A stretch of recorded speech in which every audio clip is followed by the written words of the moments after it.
आदाब, नमस्कार दोस्तों, हिंदुओं में आपका स्वागत है। मैं हुक्राम। बात करते हैं ज्ञानवापी मस्जिद की जो काशी में है और जिस पर विवाद भी चल रहा है। परसों मैंने खबर की थी जिसमें मैंने आपको बताया था कि ज्ञानवापी मस्जिद के जो पक्षकार हैं उसकी जो कमेटी है उन्होंने 1700 फीट जमीन अपनी मंदिर को दे दी थी कि आप लोग यहाँ पर कॉरिडोर बना सकते हैं, क्योंकि मंदिर को लेकर कई सारे लोग अदालत पहुंचे थे जिसमें दावा किया जा रहा था कि ये जो मस्जिद है पहले यहाँ पर मंदिर हुआ करता था, वो आप लोगों को पता ही है।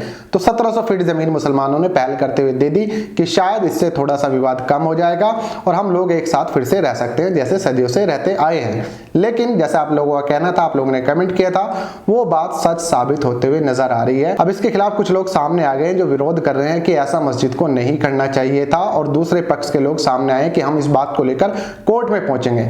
कौन सामने आया और किसने इसका विरोध किया मैं आपको डिटेल के साथ बताऊंगा। लेकिन अगर आप पहली बार हिंदुओं देख रहे हैं तो चैनल को सब्सक्राइब कर सकते हैं, फेसबुक पर देख रहे हैं तो चैनल को फॉलो कर सकते हैं। अब चलते हैं इस खबर की तरफ। देखिए, आप लोगों को पता है कि ज्ञानवापी मस्जिद और काशी विश्वनाथ मंदिर को लेकर कई सारे लोगों का विवाद चल रहा है आपस में। उनका दावा है कि यहाँ पर पहले मंदिर था। 1700 फीट जमीन दे दी थी, आप लोगों को पता ही है। परसों फ्राइडे के दिन ये जमीन उन्हें दे दी गई थी।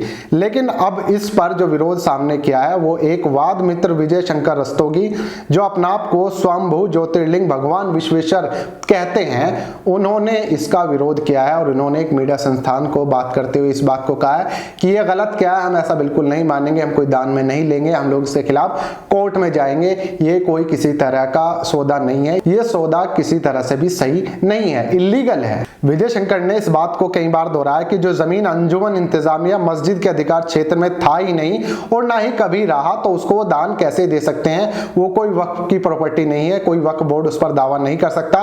वो जमीन मंदिर की थी, तो फिर 1700 फीट का जो ये दान देने वाला ड्रामा है ये क्यों किया गया। ये रस्तोगी साहब ने इसका विरोध किया और कहा कि हम इसके खिलाफ भी कोर्ट में जाएंगे, हम कोई जमीन नहीं लेंगे। साथ ही उन्होंने जो विश्वनाथ मंदिर के जो पक्षकार हैं उन पर भी आरोप लगाया कि उन्होंने तथ्यों को छिपाकर, यानी कि सच को छिपाकर जमीन ले ली है। जो जमीन उनकी थी नहीं, जो देने वाले हैं उसको उनसे वो कैसे ले सकते हैं। इन्होंने हमें सच नहीं बताया, लेकिन अब हम सच जानते हैं और हम इस जो गैर कानूनी कार्रवाई हुई है, एक तरह से लेन देन की प्रक्रिया, इसके हम बिल्कुल भी समर्थन में नहीं है और इसको लेकर हम कोर्ट का दरवाजा फिर से खटखटाएंगे। यानी कि मामला रुका नहीं है, विवाद चलता रहेगा, क्योंकि विवाद की शायद प्लानिंग किसी और ने रची है। इसलिए आपसी में अगर लोग सहमति जता भी रहे हैं तो कुछ लोग चाहते हैं कि विवाद थमे नहीं और विवाद कोर्ट में चलता रहे।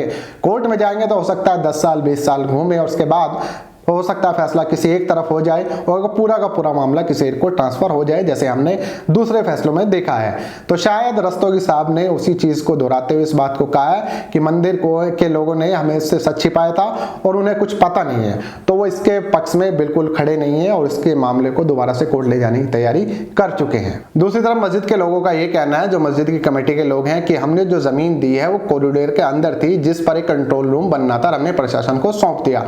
उसके बदले हमें 1000 फीट जमीन मिल चुकी है, तो इसका ज्ञानवापी मस्जिद को लेकर कोई विवाद नहीं होना चाहिए। लेकिन रस्तोगी साहब अपनी बात पर बढ़ चुके हैं। अब देखते हैं कि मामला कोर्ट में कब तक चलता है और कब इसमें नया अपडेट आएगा।